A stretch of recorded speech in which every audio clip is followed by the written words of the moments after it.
லைட்லாம் ஆன்லயே இருக்கு.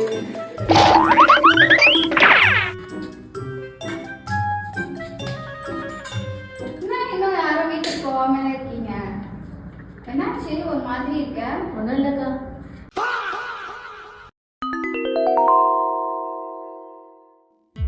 ப்ரோ என்னாச்சு டல்லா இருக்கீங்க? இல்ல இங்க நம்ம சர்ச்சில் சொன்னாங்கல்ல ஏசப்பாவோட கல்வாரி லவ் பத்தி அதை யோசிச்சுட்டு இருந்தோம். சரி, அவர் அதை பத்தி யோசிச்சுட்டு டல்லா இருக்காரு. உங்க ரெண்டு பேருக்கும் என்னாச்சு? அதேதான் ப்ரோ நாங்களும் யோசிச்சுட்டு இருக்கோம்.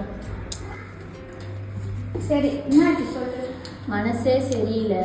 ஏசப்பா சொன்னது போல நான் வாழவே இல்லை. அவர் சொன்னது அப்படி இருப்பேன் இப்படி இருப்பேன்னு சொன்னாங்கன்னா 1% கூட நான் ஒரு மாதிரி இல்லை. அவர் நான் ரொம்ப டிசப்பாயிண்ட் பண்ணியிருக்கேன்.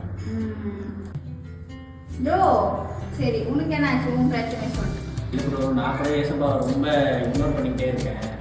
நானும் நினைக்கிறேன் நல்லா கண்டினியூஸாக ஜெபம் பண்ணணும், ப்ரேயர் பண்ணணும், காலையில் எழுந்து வசனம்லாம் வாசணும் நானும் ரொம்ப நினைக்கிறேன். ஆனாலும் என்னால் முடியல. ஏசப்பா ரொம்ப இக்னோர் பண்ணிக்கிட்டே தான் இருக்கேன்.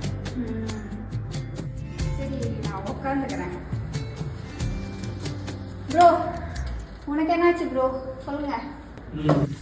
நானும் செஞ்சதை பற்றி திரும்ப திரும்ப பண்ணுறேன். என் வாழ்க்கைக்கு அது கெட்டதுன்னு தெரிஞ்சும் ஏசப்பாவை வேர்ட் பண்ணணும்னு தெரிஞ்சும் நான் அதே தப்பு பண்ணுறேன். ஆமாம் இவ்வளோ பண்ணுறோம், ஆனால் அவர் நமக்காக தன்னுடைய உயிரையே சிலுவையில் பலியாக கொடுத்தார். இதெல்லாம் ஏன்னு தெரியுமா? பைபிளில் ஒரு வசனம் சொல்லப்பட்டிருக்கிறது, ரோமர் 5:8. நாம் பாவிகளாக இருக்கையில் கிறிஸ்து நமக்காக மடித்ததினாலே தேவன் நம்மேல் வைத்த தமது அன்பை விளங்க பண்ணுகிறார். ஆமாங்க, அவர் நம்ம மேலே வச்ச அன்பின் நிமித்தமாக தன்னுடைய உயிரையே சிலுவையில் பலியாக கொடுத்தார்.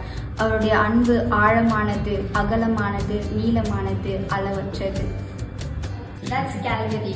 Love chose the cross. Jesus loves you.